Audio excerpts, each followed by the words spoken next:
Good day, everyone. My name is Thong, and today I'll be presenting on my final project titled Predicting Financial Crisis Using GRU.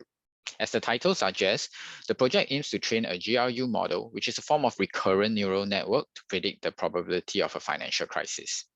The value of this research lies in that politicians and economists are better able to act in advance before a crisis, while asset managers and investors can better manage their risk. The idea of this project comes from the Bank for International Settlement, which published two papers in 2002 and 2009 showing that credit to GDP gap, real property price gap, debt service ratio, and real effective exchange rates are being good predictors of financial crisis. However, they have used a symbolic AI way of tuning and setting a threshold for each predictor to act as a warning signal. In my case, I will train a neural network model that can reliably estimate the probability of financial crisis in the next 3 years. In this project, I've selected the two strongest predictors, credit to GDP gap and real property price gap as the main predictors of my model. We did not select the remaining predictors as data was limited.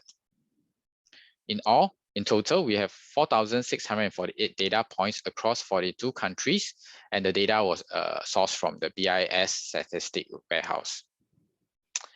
In my definition of crisis, I followed the research done by Levin and Valencia, which requires two conditions to be satisfied: significant signs of financial distress in the banking system and significant policy interventions in response to the financial distress. In my case, I've loosened the definition to require only one of these conditions to be met, as the avoidance of a crisis or a non-reaction to a crisis is still considered a relevant data point representing a crisis potential. I have also done some exploratory data analysis. The graph on the top shows the average credit gap and property gap 8 quarters before and after the crisis. We can see that for both predictors, the levels are elevated.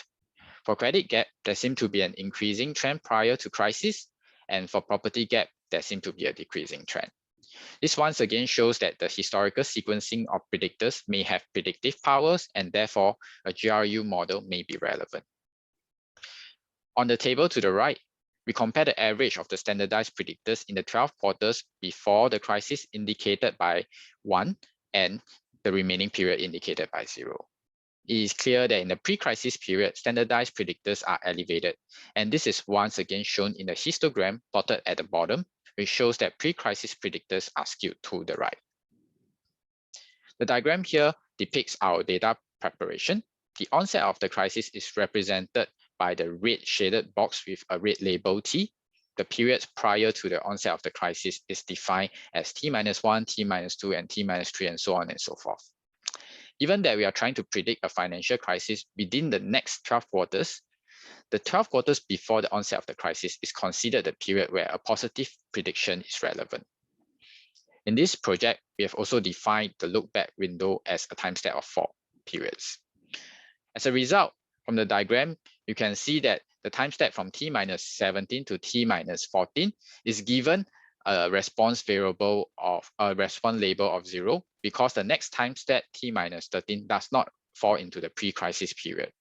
However, for the subsequent slices onwards, they receive a response label of 1 as the next time period falls within the pre-crisis period.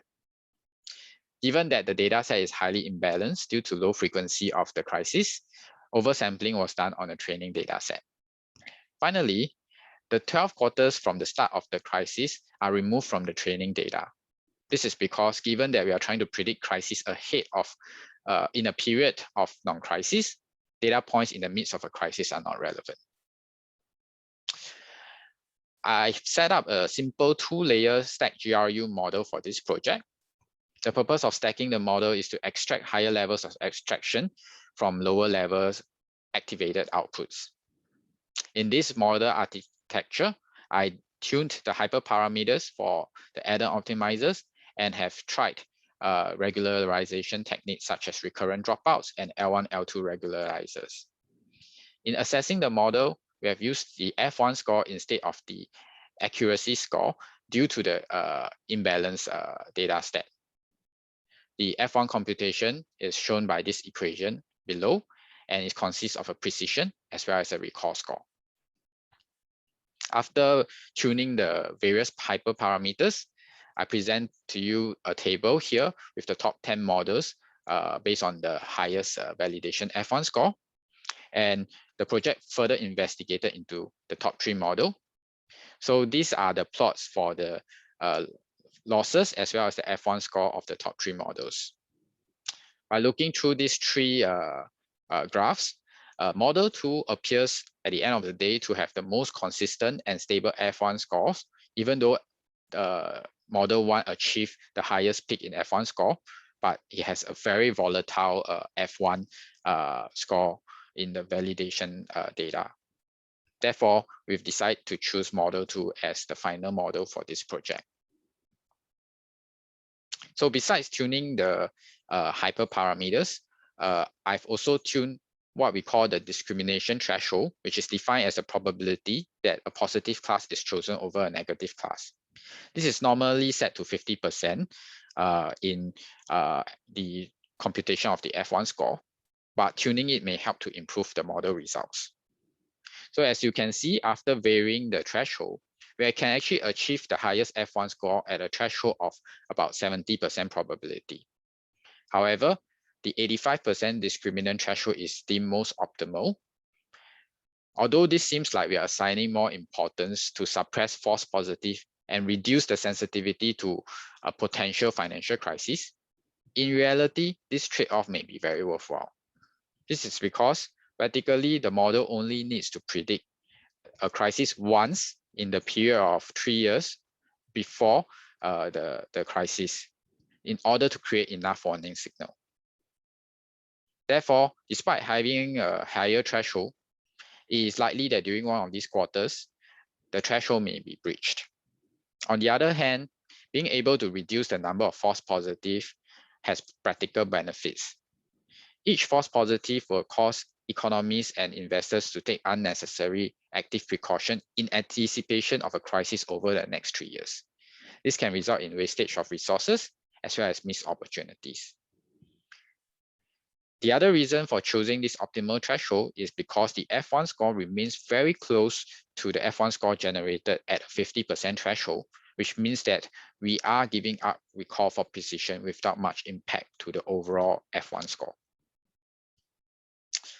After selecting the final model, determining the hyperparameters and the optimal discriminant, we retrain the whole model on the full set of training data. So the retrained model is now used to predict the probability of an in-sample country shown here, which is Malaysia. The results looks fantastic here.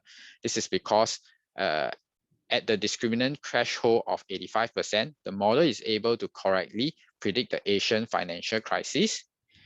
Although the 50% threshold is also able to do so, the 50% threshold would have resulted in false positive in 2016 and 2013 and 2016. So it's although no surprise to us that the model worked very well for the in-sample data. After all, the training F1 score achieved was a very high score of 0.93. Now, if we move on to out of sample data coming from Netherlands, which was purposely separated at the start of the project, it gives us a better view of how the model works. So it's obvious from the output here that the prediction chart has more volatile spikes in probability. So at a discriminant threshold of 85%, the model is able to correctly predict the 2 crises that have occurred. However, it has resulted in false positive between 1987 to 1990, as well as in 2000. That said, it still shows us that a higher discriminant threshold of 85 continues to show its value over the 50% threshold because it was able to identify the actual crisis and reduce false positive. So this result is also not surprising because our validation F1 score has remained roughly about 0.5. And as a result, such the existence of false positives is not a surprising factor. Finally, we discuss some findings and improvement from the project. So the first thing that we realized is that regularization did not work very well in this project. of the top 10 models, most of them are dominated by the unregularized model, with the dropout models showing some signs of success. We expected regularization to work well, particularly for a data set that has been oversampled, as it will help to reduce the overfitting. However, it not showing success in this particular project does not mean that regularization does not work. I believe that it could be one reason could be the fact that we did not have enough time to properly tune each of these regularization techniques. At the same time, a lot of other techniques have not been experimented on this project. Besides trying more regularization techniques, we believe that architectural improvements can also improve the model. We have chosen GRU for its computational efficiency and comparable results against LSTM model, but trying out the LSTM model may have better results. At the same time, the current model is a simple 2-layer GRU. There is also definitely more room to play around with this architecture by adding convolutional layers or other designs. Thirdly, the hyperparameters are not extensively tuned.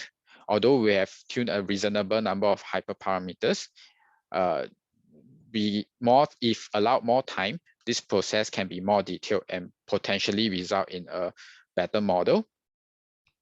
Similarly, we also only tried one look-back window of 4 time steps, but clearly we could have tried different variety of time steps which could have improved the model. Lastly, there is also opportunities for us to increase the size of the data set. Currently, most of the countries only have data up to 2000.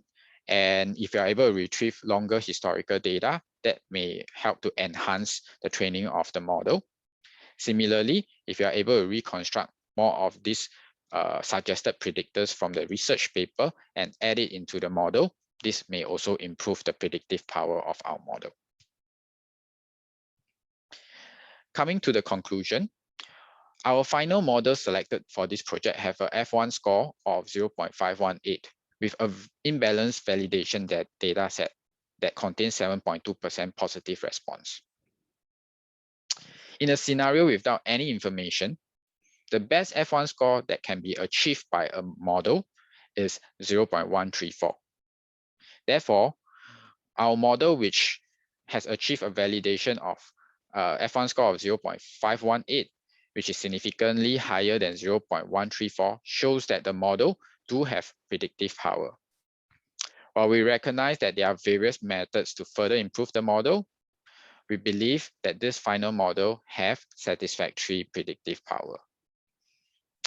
Lastly, I would like to show you an application that I've built on the Heroku server, which actually shows you, which actually loads in my model and does a calculation, basically to give you a final probability of the crisis. So here you are able to enter basically the raw data for the credit gap as well as the property gap from T-4 to T-1. And then you're able to choose whether this is the raw data or the standardized form of data. So upon selecting, you can then now vary, for example, this different values and recalculate it to show the actual crisis. And here we have the threshold at 85%, which will indicate to you that whether a crisis indicator should be a 1 or a 0 and how likely it is to happen. So I hope this project has shown to you the ability of what the GRU model can do. And if you do have any questions, please feel free to contact me. Thank you.